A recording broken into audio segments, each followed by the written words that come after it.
Take one. It was one of the most famous dating shows ever. Looking back, it is chilling to realize that this iconic show would unknowingly feature a remorseless killer. I remember wanting to jump. The so-called dating game killer is one of the country's most notorious criminals, but one most people have never heard of. He had sociopathic personality traits. He had no shame.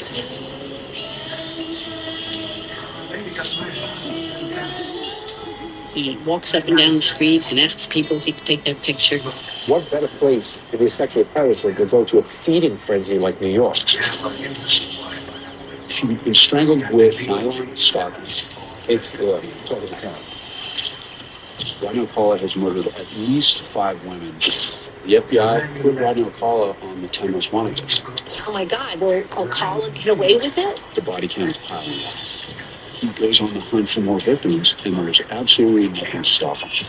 5, 4, 3, 2, 1.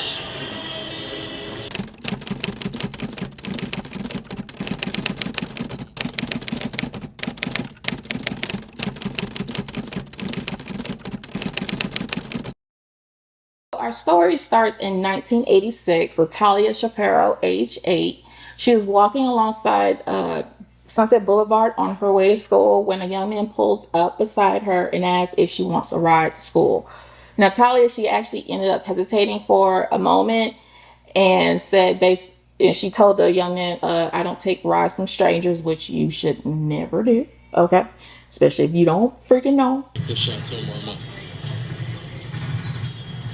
Talia Shapiro is an 8-year-old little girl who lived at Chateau Marmont, which is a famous hotel in California. Her father was a music industry executive. She had a mother, and a sister, and a brother. And they were living there because the house had been on fire. And they were staying there temporarily. And a car pulls up alongside of her. And it's this man who says, oh, it's okay, I'm not a stranger. I know your parents. Those are your parents. And she thought, well, maybe I'll get in the car. Well, fortunately, it's a good citizen. Looks at this.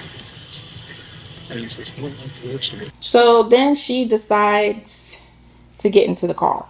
The Samaritan nearby who actually overheard and saw this, he basically was like, okay, that's kind of odd. And thought it was just like odd that somebody's like coming up beside this girl and trying to pick her up.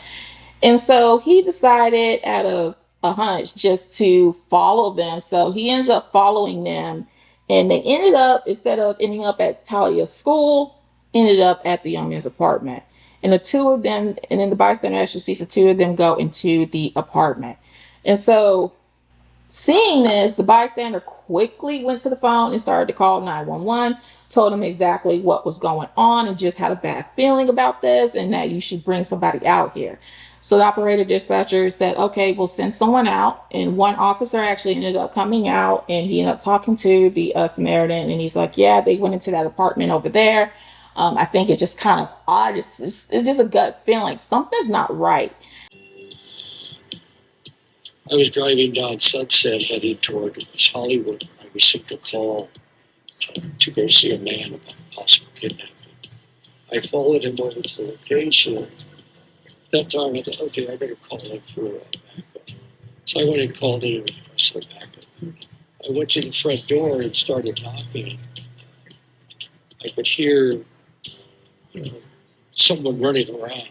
So the man came and he opened up the curtains a little bit and peered out and said, oh, sorry, I was in the shower. I'll be right there.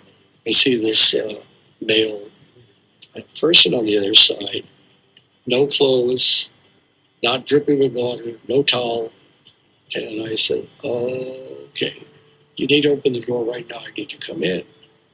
And he said, wait, let me put my pants on. I said, okay, you got 3 seconds. I probably waited 5 seconds and I kicked the door in. To the right was a dining room, to the left was a living room, and straight ahead was a kitchen. And here was this little girl, blood all over the place. Clothes, shoes, and a dress thrown to one side. There were coins on the floor, and she had this steel bar across her neck, which probably weighed 2 pounds. And there's an image that I will never forget. It's an image of this pipe used to strangle her with, essentially, press it against her throat, and more blood than should ever be able to come out of a little 8-year-old girl next to these Mary Jane shoes on the floor of this kitchen. I looked at her. I thought she was dead. She wasn't breathing. The other officers came around looking for the suspect. I went back to check on Kelly, and I just couldn't leave her there like that.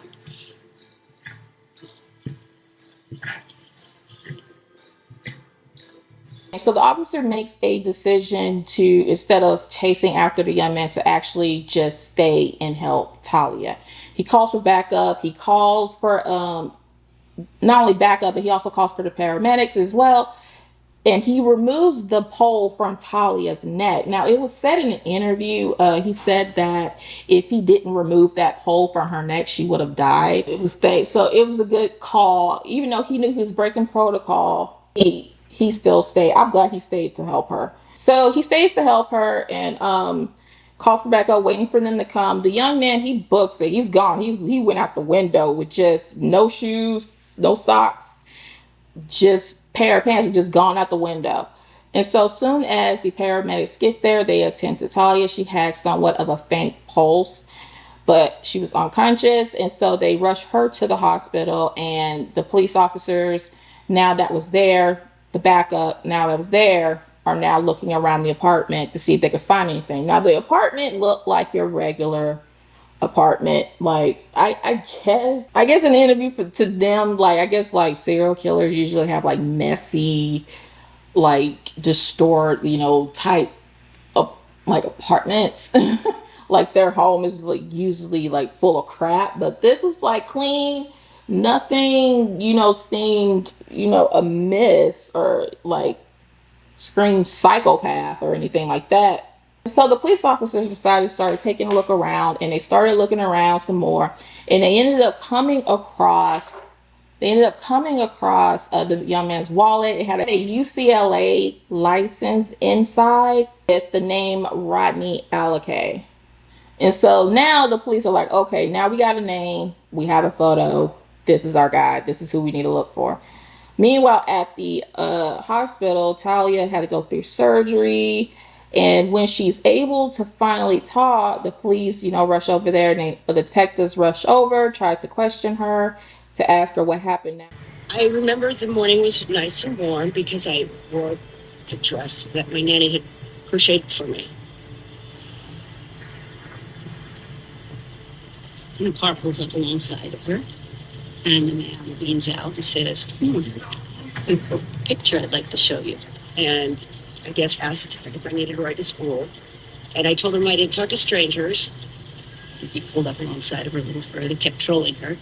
And that's when he told me he knew my parents. And I really didn't want to get in the car. But I was raised to respect my elders. I got in the car. That's when he asked what time my school started. And then that's when he realized that we had plenty of time and he was going to swing by and show me a poster.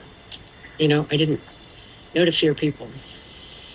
Well, fortunately, What happened now, in an interview, she said that she vaguely even remembers, because she said that as soon as he said, as soon as she got in the car and he's like, hey, I actually have a really cool poster I wanted to show you, she knew she messed up. She knew that, okay, this guy isn't who he said he was. She said she felt like an out of body experience, like she was there, but really mentally she wasn't there. And that's why everything just seemed to be a blur to her. So she tells the police exactly what happened or whatnot. The police, get her statement and everything. And then the detectives decide to pay a visit to UCLA, where the student ID is from. They start questioning the faculty. They started questioning the students at UCLA, and they all said, had nothing but good things to say about Rodney. They had no type of negative stuff to say about Rodney, like, oh, he's a good student, he's really nice, yada yada. And when the police finally told them why they were questioning them, They were like, "Are you serious? Like, no, like you got the wrong person." He would never. They couldn't picture him doing something like that. So they were like, "Oh, you must have the wrong guy. Ain't no way." So they were basically in disbelief, but the trail ends up running cold. They weren't able to really track him, his whereabouts after that. No really new leads came in. One of the officers had a good idea of putting Rodney on the FBI most wanted list. FBI, they basically hesitated at first until it was senior officer Andrea Fletcher who basically kept pressing the matter and wanted this guy behind bars before he hurts anybody. The fact that he can hurt a freaking 8-year-old, ain't no telling what he's capable of, and they really wanted to get him off the damn streets. And so after pressing and pressing for a while, the FBI was like, "All right, sure, we'll put him on the FBI most wanted list." And so they did so. And so after that, the case just kind of went cold. No new leads, no nothing. It just went completely dead after that. It just went completely cold after that, and they had nothing else to go on. Now, Rodney Alcala, his real legal name is so hard to pronounce. I'm just gonna put it on the screen here because I've been trying my best to say this man's legal name, but we're still gonna go with Rodney Alcala because that's what everybody knows him as. So we're just gonna stick to that. Rodney Alcala was born in San Antonio, Texas, August 23rd, 1943, to the parents of Raul and Anna Marie Gutierrez. I hope I'm saying that last name right. Gutierrez.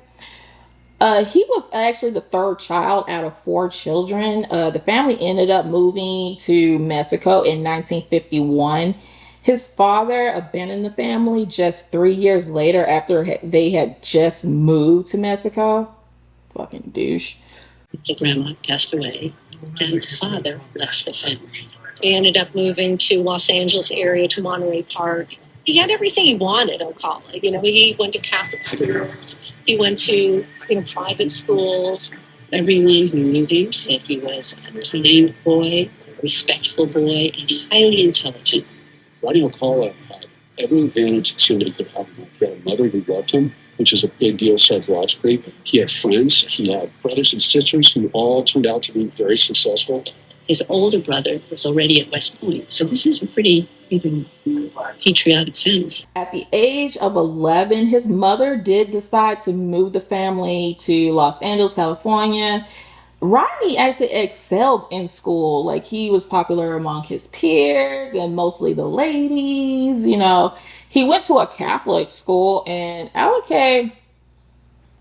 Rodney had basically a middle class upbringing, and that's what's puzzling because usually with serial killers it's like some sort of traumatic childhood or something, but no, he had your blue collar just upbringing, minus the fact that his dad wasn't in his life. So even though he excelled at school and everything, he then in high school decides, once he graduated high school, he decides to enlist in the army. He ends up training at Fort Bragg, and he ends up becoming a paratrooper and served as a clerk. During his time in the army, Alcala was all noted by his commanding officer as being manipulative and vindictive. Why the fuck did y'all keep him? As well as being an individual who frequently disobeyed orders and resisted authority figures. If you cannot shut up in color, Hunty, why are you in the military? He joined the Army in the early 60s, and that's where the trouble really began for him. So Alcala didn't fare well in the army. He went AWOL a few times, got in some trouble. As it turns out, this bright, handsome young man with a promising future had nightmarish urges that he refused to ignore. So 1963, he gets a pass. He ultimately goes to New York. While in New York, he assaults a girl. He hits her over the head with a coat. That girl was every minute. He had sociopathic personality traits. He had no shame. and he didn't, feel guilty about anything that he did. The military felt that he had a nervous breakdown, and that was their analysis of it. Psychiatrists at the hospital felt it was a lot more serious than that. He was discharged honorably, and not a blemish on his record. And the fact that they kept him. Once he's discharged, he goes back to live with his mom, and he enrolls in UCLA and graduated College of Fine Arts. So now he's on the run from the cops, from the FBI as well, for what he did to Talia. He ended up in New York with a different identity, and he goes by the name John Berger. With this name, he managed to get a library card. He managed to actually get a ID, a driver's license, and he managed to actually get an apartment too under that name. That was bonkers. I was like, are you fucking serious? But that dude was a piece of work. But yeah, living with all this and a new identity and everything. He's living in Greenwich Village, which is kind of like hippie town in the 70s. It was a place where no one basically knew his dark past. So that's where he went. And so he went there with this weird ass new name, and he is there just living it up. Nobody knows of his past or anything. So he is doing what he does. So he would actually take his camera. Since he graduated with fine arts, he actually would take his camera and try to lure his victims by asking to take photos of them. Oh, I'm a professional. Don't worry. I'm a professional photographer. So that was his MO, was how he lured his victims were with photos. I will admit, I've seen some of his photos, and I bet the man had skills when it comes to photography. He had a talent with that. Especially ladies who were not so confident in taking photos, he would make them feel comfortable. He would just like, oh, dude, you're beautiful, the pickup lines and shit. He would basically encourage them and make them feel comfortable, and that's like one of the other ways, and that he will try to like get their trust. Meanwhile, while living in New York, living a confident ass freaking life, knowing you on the FBI most wanted list, this dude had his high risk too, and he was just plain and simple. That is arrogance, true freaking arrogance, y'all. If that ain't arrogance, I don't know what it is. So basically, he was just an arrogant ass fucking person. While he's living it up in this hippie town, he meets Cornelia Crilly, sorry if I'm saying her last name wrong. Cornelia Crilly, who is a TWA flight attendant who just moved to a brand new apartment on 83rd in Manhattan. She also was planning to show her boyfriend that day her new apartment. Her boyfriend actually tried to call her and let her know that he was on the way, but there was no answer. So he went ahead and went to the apartment. When he knocked on the door, there was no answer. He was looking all around. Okay, like, where the heck is she? And he thought it was just really out of character for her. So he went and phoned 911. So 911 comes out, and they ended up going into the apartment, found her in her apartment deceased with blunt force trauma to the head. She had some bruises. She was nude. She was in a pool of blood. She had a bite mark on her breast. And so the police, when they saw that she had a bite mark on her breast, they decided to take a swab of it, because even though DNA really wasn't like a go back then, it really wasn't known back then. So back in those days, there was no DNA testing. The only testing they had was ABO testing, which only tells you what your blood type is. And the person who killed her was blood type A. That's all they could really get from the swab then. So all they knew that the person who murdered Cornelia was a blood type A. So when the police started questioning the neighbors said that they saw her and she was alone. She was moving furniture, and they saw nothing out of the ordinary at all whatsoever. So they Under her body, though, when the police were investigating, they found under her body a envelope, and which could have the suspect's fingerprints, on them. So they end up taking that, but they still had no leads, so the case goes cold. 1971, Rodney leaves New York. Okay, he leaves New York and he goes to George's Mills, New Hampshire. He goes there where he becomes a camp counselor teaching young girls photography. He goes to a camp for only for girls. Oh my God, the audacity of this mofo. He goes there and he becomes a camp counselor teaching young girls photography. Sorry, he was even dating the owner of the camp's daughter. Did I say he was arrogant? I'm sure I did. Homeboy is dating the freaking camp owner's daughter. Arrogant, just I was just like, are you for real? This guy's unbelievable. It was one day when two teenage girls from the camp went to the post office to mail out some letters when they came across the FBI most wanted board, and they ended up seeing their camp counselor's picture. And they're thinking, are you for real? Is that our counselor? So they didn't disbelieve, but they ended up calling FBI and telling them, like, hey, this dude we saw on the bulletin board, on the FBI board at the post office, looked just like our camp counselor.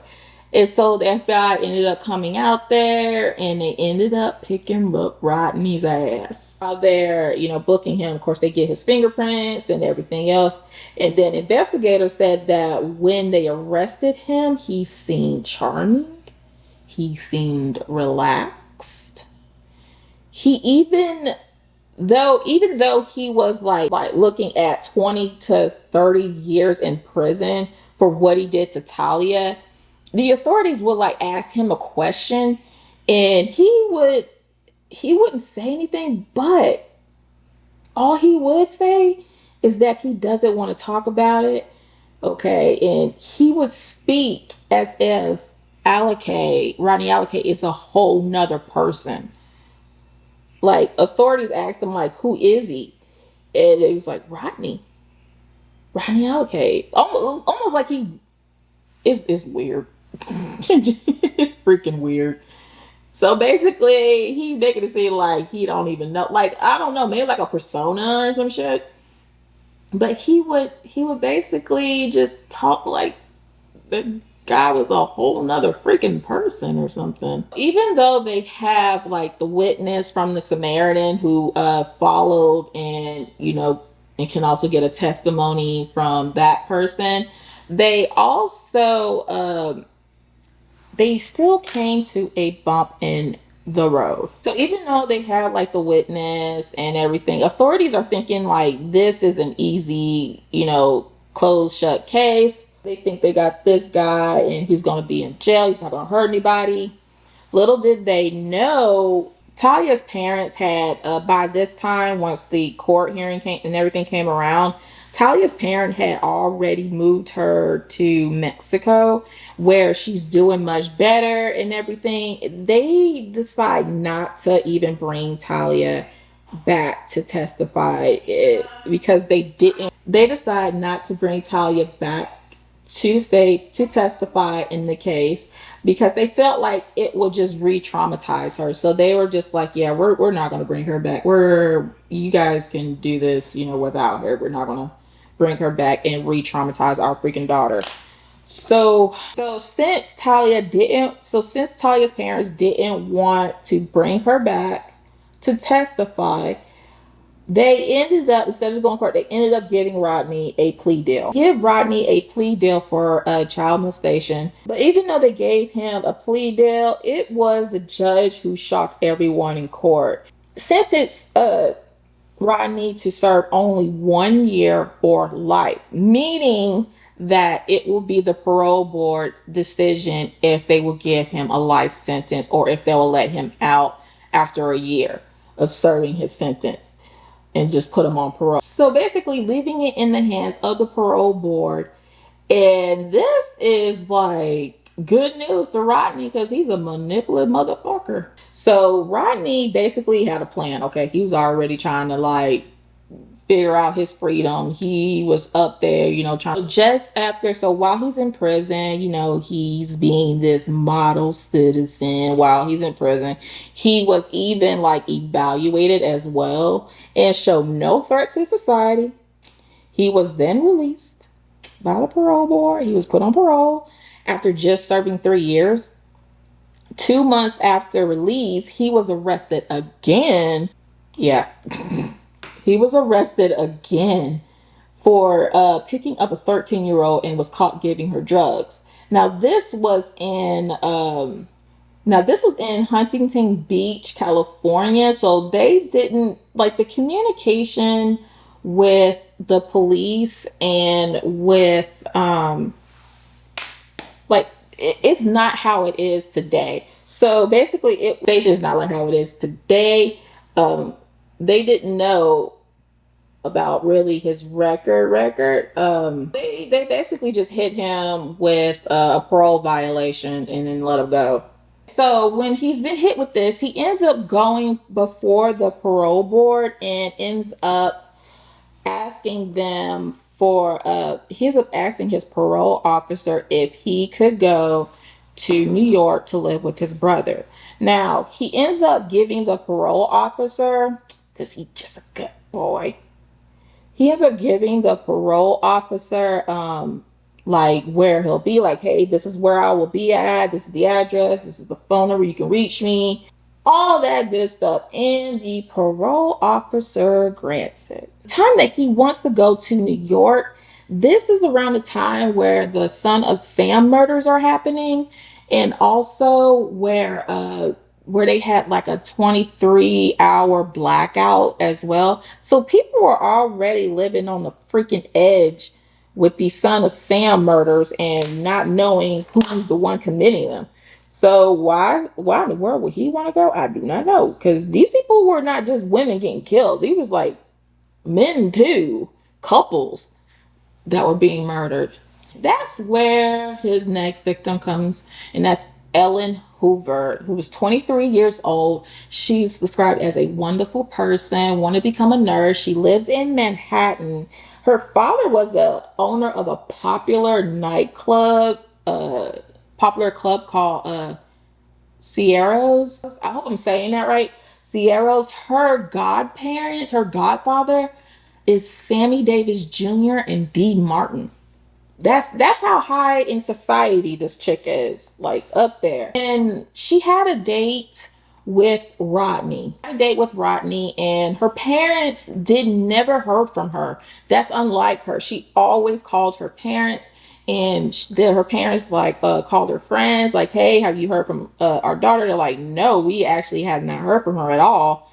And so they ended up calling the police, and so the police goes over to the apartment and look, and she's nowhere to be found. Nothing. Absolutely nothing. The only thing they found was a note stating July 15th, John Berger. That is right. He using the same freaking name. The same name that he used when he was in New Hampshire as a freaking camp counselor. What the heck? But so the police sees this and they take it as evidence of like, okay, so on July 15th, she had a date with John Berger. And the friends did not know anything about him. The parents didn't know anything. They're like, we have no clue who that is. Like nothing was really turning up. She was just like, she just disappeared. Since her parents were high profile people, they ended up hiring a private detective and took out a paper offering of $100,000 if anybody knows the whereabouts of their daughter. So the parents do that and are just like hoping that somebody would come forward, but nothing, and that case ends up going cold as well. So Rodney, after his trip to New York, visiting his brother, after his trip to New York, he then moves to LA in 1977. He moves to LA in 1977, and in November 1977, he meets Jill Barkham, who is 18 years old. She's the fifth child out of 11 siblings. She was described by her brother as a loving, sweet person. And November 10th of 1977, Jill's brother gets a call home from family telling him that he needs to come home and right away. It's about their sister. He just needs to come home. So he's frantic and he's like, okay, because him and his sister Jill are very, very close. And so he's like, okay, what the heck is going on? He gets to the house, he sees his mom crying hysterically, he sees his sisters crying. He's like, what's going on? And he is told by his sister, he was told that they found Jill's body, his sister Jill's body, on the side of the road in a lewd position, nude, so like she'd been sexually assaulted, and she had bruises, and also she has a bite mark on her breast, and she suffered from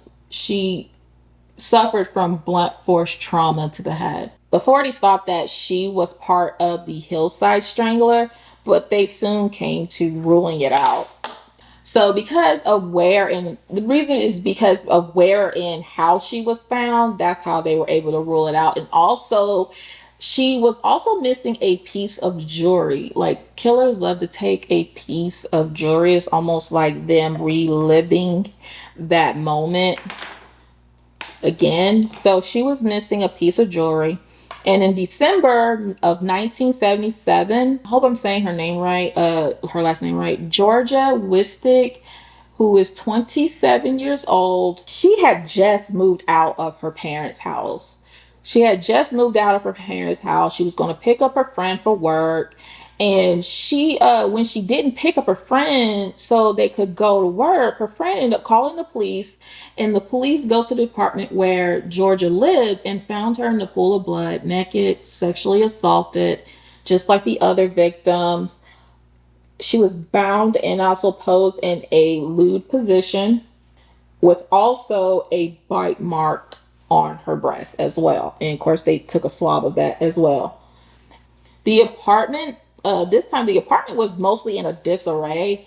And one of the police officers says that they found a box like near the window, almost like if somebody used this to step on. They found that. And in June 24th, 1978, Charlotte Lamb was a legal secretary. She was very beautiful. She lived in Santa Monica and wanted to go out with some friends that night, but of course her friends actually ended up canceling on her because they had some other plans. So she decides to actually go out on her own. And the friends, that was like the last time they ever heard from her. They got worried. They were calling. They were like, okay, where is she? And so the friends end up saying, that's out of character. And so the friends end up calling the police and letting them know, like, hey, our friend is missing. We don't know where she is. We were supposed to go out with her last night, but we all had to cancel. But that's unlike for us not to hear from her, and her parents haven't heard from her. So we don't know what's going on. Can you guys please look into this? So the police start looking into it, and they ended up finding her. They found her car parked in a location that she intended to visit, but her body was actually found in a laundry room of an apartment complex where no one there knew who she was. They never seen her before. She did not live there at all. She was just there, and she was in the same condition as the other victims, and also her earrings were missing. 11 months later, Ellen Hoover's body was found, and it was skeletal remains that were actually found. It was identified through dental records that it was her, and then it could not determine the cause because of the skeletal remains. It could not be determined the cause of death due to like the animals were eating at her body, and they couldn't connect her murder to Rodney, so that case actually ended up going cold as well. September 1978, The Dating Game. One of the producers of that that picks the contestants for the dating game said that Rodney gave him like a weird ass vibe. Like he just came off as like a weirdo. He was just like, I'm not freaking putting this person on the show. Freaking weird. But the ladies loved him. The lady was like, "Oh, he's great. You should. Why not? Like, oh, he should be on. You should put this guy on because he had the long hippie hair. He was good looking and everything. And so he ends up actually going on the show. So he gets picked to be one of the contestants. Now, my name is Jed Mills. When I got the job on the dating game, they said you're going to be bachelor number 2. So you'll be sitting in the center. Bachelor number 1, really creepy. I noticed that right away. In the green room, he jumps in. He says, I always get my girl. Number 1, would you say hello to Cheryl, please? We're going to have a great time together, Cheryl. Immediately did not like this guy. again, arrogance. Okay, arrogance. You're probably connected to these other damn murders and shit, and that you're on parole, so you're where you're not supposed to be. So Rodney goes on the dating game show, and already he's just arrogant as fuck. He barely wouldn't even let the other contestants talk. He would talk over them. He would basically have the attitude like, yeah, I'm on the show, I'm gonna win this, that type of thing. And so, and also like for these back then in the 70s, like back in those times, they did not check like background checks, like criminal backgrounds on people or anything like that. So them not knowing Rodney's past, it was, yeah, it was an easy thing for him to get on the show because they didn't check criminal background. And so, in order to be on the show, though, you did have to like be interviewed, and you had to pass the interview. And Rodney definitely did pass it, and he got on. And of course, he was like, "I'm gonna win this. I'm gonna win a date with her." He was just arrogant as fuck. But everything he said on the show, the audience were loving it, especially the woman that he was trying to get a date with. Even like ate up all the shit that he said on the show. To make a long story short, he ends up winning a date with her and everything, but it was between the commercials or after the whole thing when they were backstage where he came off weird to her and just made her feel very uncomfortable. And so when it came to round like, them going on the date or whatever, she actually phoned the producer and she told her like, this guy gave me like it was okay at first, but this guy just gave me a really bad vibe. Like, do I have to go out on a date with him? I don't want to go. And so the producer to basically told her like, no, you don't have to go. Like, if he's coming off freaking weird, no, don't go. And honestly, that would save her freaking life, going with her intuition and not going on that date. And people say that police think that with this, knowing that he had been rejected, is probably what sparked him to go back into his old ways and start looking for his next victim, Monique Holt, who was a traveler. Rodney picks her up and talks her into taking photos. So she agrees, and they go into this remote place. As she's walking, he jumps behind her and begins to like strangle her. That's what he likes to do. He strangle her, she'll come to, and he'll strangle her again, basically strangling her on and off. It was when like she woke up and was like, okay, I need to get myself out of this.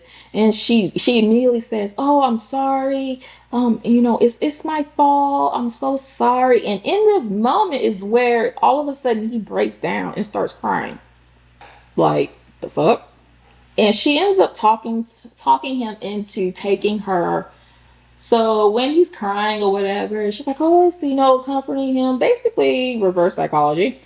Convincing Rodney into taking her to the gas station so she can clean herself up. And when he does, she finds this to be the opportunity to freaking get out of there. So she books it. She runs for her life and calls the police. They come and they pick him up and they arrest him. But Rodney's mom, while he's been arrested for kidnapping, Rodney's mom ends up paying the bail of $1,000. And while he's awaiting trial in 1979, he meets Jill Partenu, which police learn that Jill and a friend met Rodney at a pub. And she was also found like the victims. Other victims of Rodney. She was also found in the same way. In the late 70s, June 20th, 1979, at Huntington Beach, Robin and a friend went to the beach and was like having a good time. They were about to like out there just doing some cartwheels, minding their own business, like being kids, doing what kids do. And all of a sudden, Rodney comes up and he basically tells the girls, like, hey, let me take a picture of you. It's for a contest, and if I win, I'll split the money with you. At first, the girls was like a little hesitant, like, nah, dude, like, the hell? And then after like some convincing, is what he does, they relented and said, okay, yeah, sure. So just when he's about to take pictures of them, a neighbor actually saw what was going on and thought that was odd and then went over and basically intervened. As soon as the neighbor goes over to see if the girls are okay, Rodney takes off. And Rob and her friend are like, wow, okay, that was weird. Okay, maybe she just saved us from someone. So when that happened, a little later, Robin had to go to a ballet practice. She had to go to her ballet practice. And so her friend lets her borrow her bike to get to her ballet practice because she didn't want her to be late. So her friend's like, hey, go ahead and take my bike and go ahead and go to your ballet practice. So Robin takes her friend's bike and she ends up paddling away, and that would be the last time that her friend would see her alive. It was a quarter till, and the parents ended up getting a call from the ballet instructor called Robin's parents to ask why Robin haven't come to class. The parents were then panicking because they were like, no, she left from the beach. She should have been there. And so they were like, no, the ballet instructor says that no, she never showed up. So the parents called her friend, says like, yeah, we went to the beach and everything, and I let her borrow my bike to get to practice so she wouldn't be late. And so that's when the parents really, really started to panic and wanted to figure out like what the hell's going on. So they called the police. They called the Hunties police, and they were able to get a composite sketch from the friend and the neighbor, because the neighbor then, when the police start asking around the neighborhood, the neighbor did come forward and say, hey, when I was at the beach, I saw this long hair guy, had a camera, and he was trying to take pictures of the girls, and I thought it was odd. And so that's when the police started to ask Robin's friend about this same person, and she's like, yeah, he said he was going to split the money with us, and if he won the contest, but as soon as our neighbor came over, he just took off running. And so the police were able to get a composite sketch from the friend and the neighbor. During this time, one of the parole officers was at home and was watching TV, and he saw the episode where Rodney Alcala was a contestant on the show. Quickly, he ends up calling the police and telling them like, hey, I just saw Rodney Alcala on TV. He's one of my parolees. And the police soon go to the studio where the dating game was being filmed, and they ask the producers questions, and the producers tell the authorities everything, and they even gave them the application and that Rodney had filled out and everything. The producers were shocked to know that the person they allowed on their show filled out, and then the police took the video of the show when it was filmed and show Robin's friend and the neighbor, and they were able to identify Rodney Alcala as being the person that they saw at the beach and was trying to take pictures. 12 days later, Robin's body was soon found. It was decomposed due to animals, and it was her body was they only could identify her through dental records. And after the discovery of the body of Robin in July 24th, 1979, the police showed up at Rodney's mother's house and arrested Rodney. Nothing linked Rodney to the death of Robin as of so far as physical evidence, but the police had a search warrant and the police searched his mother's home. And one of the police officers saw a receipt for a storage unit in King County, Washington.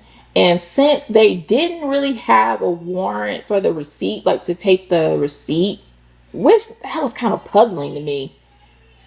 I guess the warrant was just to search the house, but they couldn't take anything. And they see a receipt for a self-storage facility in the city of Seattle. So it really good heads up police work. Paperwork is not a part of the search warrant, so they cannot collect it.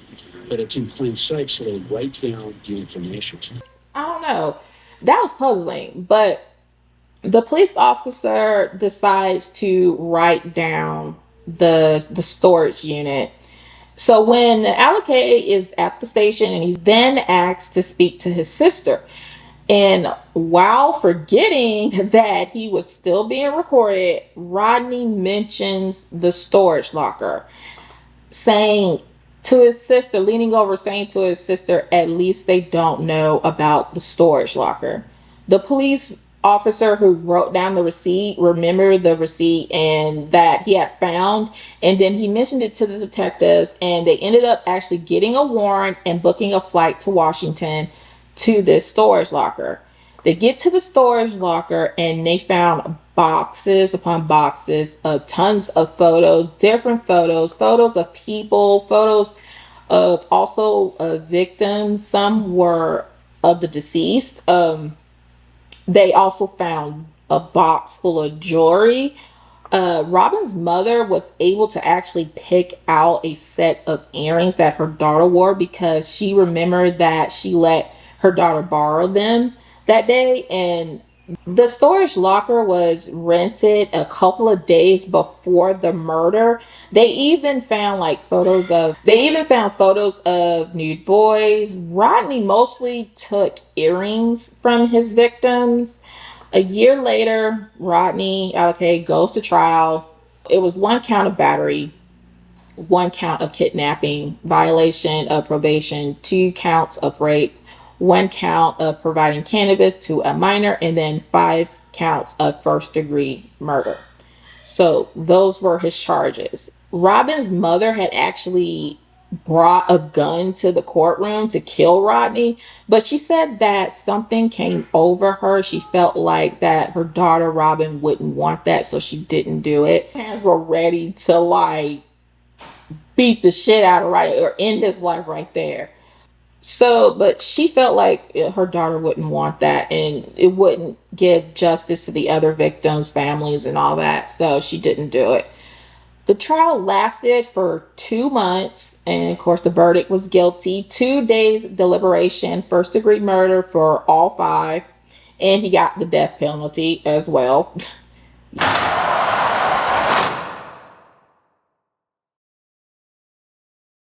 Well, yeah, he needs to go. But it was reversed because Rodney appealed it, saying that because it should not have been allowed the jury to hear his past convictions. So now they have to get a new trial. So now a new trial is set, but he was found guilty and was still sentenced to death.